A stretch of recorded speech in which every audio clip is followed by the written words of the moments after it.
इधर रुक करेंगे केरल का। प्रधानमंत्री नरेंद्र मोदी केरल पहुंचे हैं। अब केरल में पीएम मोदी की एंट्री हो चुकी है। केरल विधानसभा चुनाव को लेकर बीजेपी की तैयारियां जोर शोर से देखने को मिल रही है। आज पीएम मोदी केरलम की जनता को संबोधित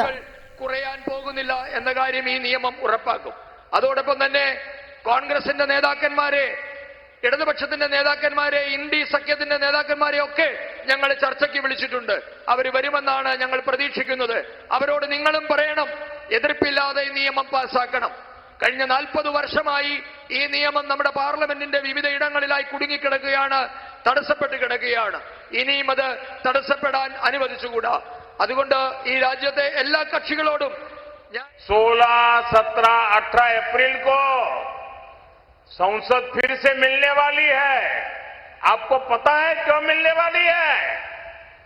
जो कानून हमने पारित किया है 33% महिलाओं के लिए 2029 में लोकसभा के चुनाव से इसका लाभ मिलना शुरू हो जाए। 33% बहनें पार्लियामेंट में आकर के बैठे, इसके लिए कानून बनाने की जरूरत है। जैसे पार्लियामेंट ने सर्वसम्मति से महिला आरक्षण का बिल पास किया था, वैसे ही 16, 17, 18 को 2 काम करने हैं। केरल हो, तमिलनाडु हो, बाकी राज्य हो, जिन्होंने जनसंख्या नियंत्रण में अच्छा काम किया है, लोग झूठ फैला रहे हैं कि जनसंख्या कम हो रही है तो सीटें कम हो जाएगी। हम इस बार पार्लियामेंट में पक्का करना चाहते हैं, पार्लियामेंट में कानून पे थप्पा लगाना चाहते हैं कि केरल हो, तमिलनाडु हो, कर्नाटक हो, आंध्र हो, गोवा हो, तेलंगाना हो, कहीं पर भी लोकसभा की सीटें कम न हो, इसका थप्पा लगाने के लिए। और दूसरा, महिलाओं के लिए जो सीटें होगी वो अतिरिक्त सीटें बढ़ जाए। इतना बड़ा फायदा हमारे दक्षिण भारत के राज्यों को मिले, इसके लिए हम कानून संशोधन के लिए सत्र बुला रहे। हमने कांग्रेस के लोगों को मीटिंग के लिए बुलाया। हम आशा करते हैं कि वो हमारी बात मान करके आएंगे। हमने इंडिया अलायंस के मित्रों से बात की है।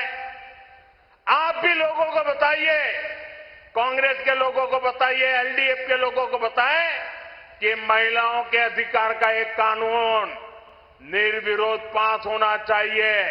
ये उनसे वादा लीजिए आप लोग। और मैं उनसे भी प्रार्थना करता हूं कि मेरी माताओं बहनों का ये हक 40 साल से लटका हुआ है, अब 2029 के चुनाव में फिर से लटकना नहीं चाहिए। इसलिए मैं सभी राजनीतिक दलों पर, देश की माताएं बहनें दबाव डालें, सब संसद में आए और इस कानून को पारित करें। महिला जनप्रतिनिधियों की संख्या, इस विषय को देखते हुए नारी शक्ति वंदन कानून में संशोधन किया जाएगा।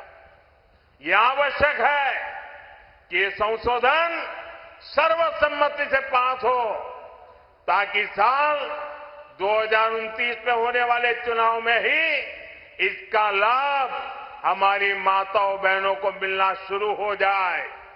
मैं सभी दलों से आग्रह करूंगा कि नारी शक्ति से हित से जुड़ा काम है, इसलिए खुले मन से कोई भी राजनीतिक हिसाब किताब किए बिना पूर्ण समर्थन करके माताओं बहनों का विश्वास जीतने में आप भी भागीदार बनिए।